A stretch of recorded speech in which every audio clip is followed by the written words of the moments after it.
Welcome back, everybody, to another episode of Adam's Fall. I'm Adam, and in this episode, I'm going to talk about Jordan Peterson, and specifically, is Jordan Peterson toast? Is it the end for Jordan Peterson? In a previous episode, I talked about Jordan Peterson, the key role he played in my life.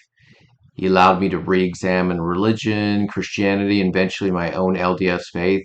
My story is that I had left those things a few years ago and lived through a nihilistic phase without much hope and just kind of going through the motions in life. And after I stumbled upon Peterson's biblical series, it kind of allowed me to see religion, Christianity, and the LDS faith in a new light. I came to see the beauty, goodness, truth, love from new vantage points, especially from a scientific, biological, and psychological vantage point that Jordan Peterson brought to that series. It really was quite amazing, and it opened my eyes. I watched many sections over and over again. Now, recently there's been controversy with Jordan Peterson, and this is what's led people to think that he may be, quote, toast, in that he went on the Jubilee podcast and kind of stumbled, was a little aggressive, and came off not so well in the clips that have been released. And so people have created material. One example is Thoughtful Faith, which is an LDS apologist. Jacob Hansen created a recent video where you can see here an example of the video that he produced.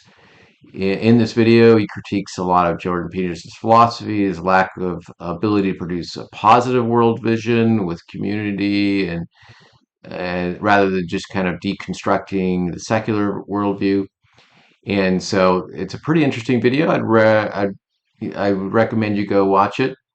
Um, but what do I think? Is Jordan Peterson done or not? Well, I really have thought that Jordan Peterson was done maybe a couple years ago or so.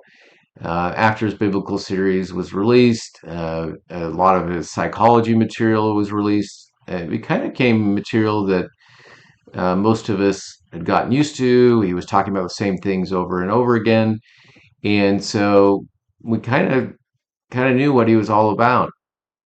And then he joined Daily Wire, started doing more social, cultural commentary, politics, of course, and a lot of his content was behind paywalls, monetized, wrote books. And so a lot of the openness and the Harvard lectures that you could get and the biblical series you get online for free, a lot of that type of content was gone and it was replaced with other content like if it was religious, it would be like a roundtable discussion where it seemed like it was watered down, just a lot of different viewpoints thrown together really quickly. And Jordan Peterson wasn't allowed to riff and just go off like he did in the biblical series.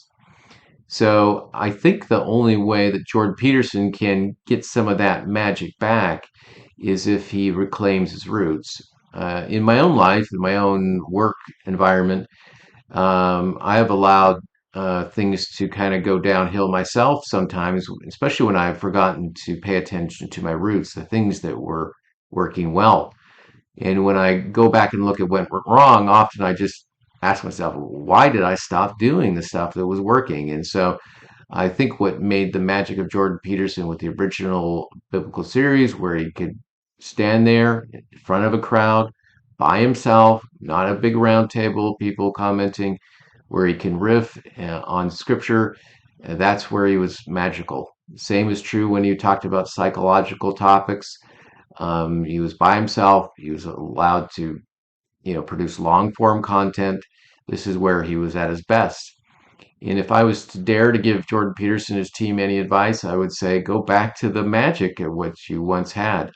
Go back to the long form free, or you could have crowds that come and pay at time to pay the bills for the building and the expense of the theater you use, but then release the content shortly thereafter.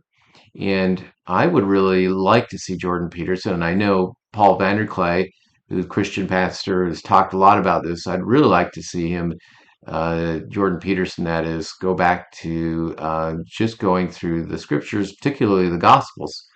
One of the videos I produced was Jordan Peterson's small take on a part of the Sermon on the Mount, and I think it was quite inspirational to me. And I went back to it over and over again when I needed some hope and some ability to believe again. And I would advise him to take that much farther and try the whole Gospels, all the Gospels. And if he's allowed to spend that 1, 2, 3 hours over many, many days and to do that, and then allow people to see it, I think he would do a world of good. And so, if I dare say, I think that would be what I'd recommend he do. So, thank you for your time and attention. And I look forward to what do you think Jordan Peterson should do to kind of reclaim some of the magic? Should he do another biblical series? Should he do something else?